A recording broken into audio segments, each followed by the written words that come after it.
On Friday 12, 2017, a patient expecting his heart surgery was just getting prepared for his operation that was about to begin when a surgeon walked into the room announcing, "The surgery has to be cancelled because we have been hacked." They saw a strange message on their Windows-based computer systems informing them that all their data have been encrypted and the only way to unlock them is to pay $300 in Bitcoin. Failing to do so in 3 days would result in doubling the ransom and then completely shutting down after 7 days should the victims refuse to pay.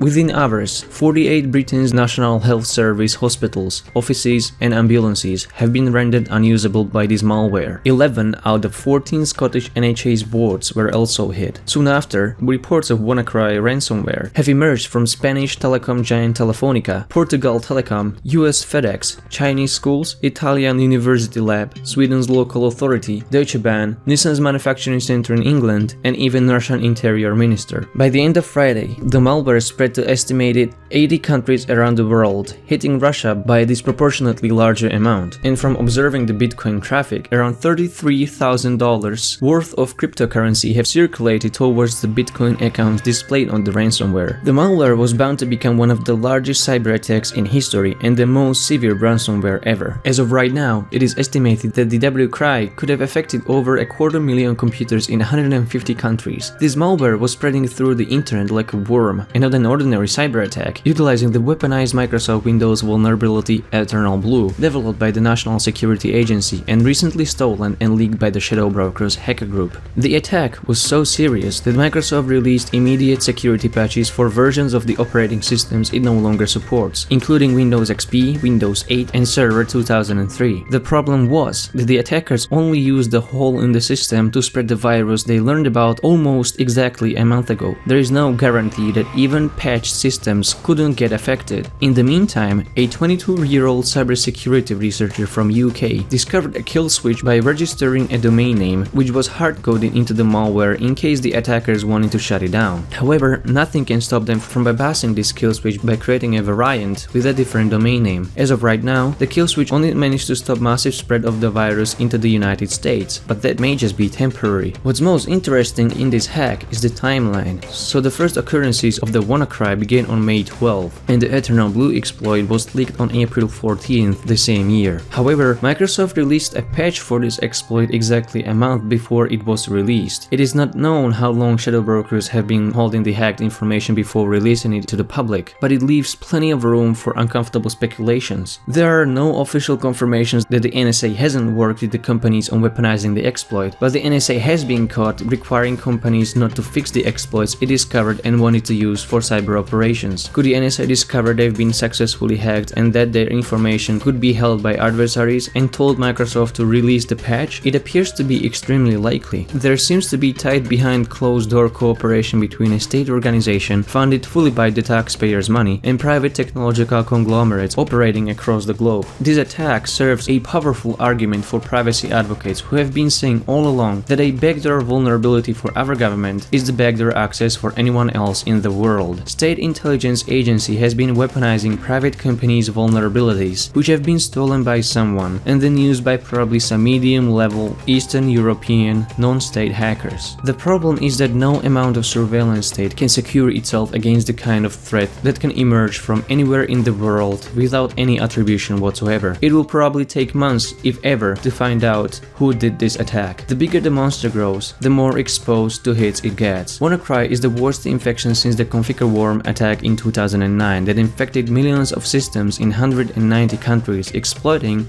you guessed it, a Microsoft Windows vulnerability.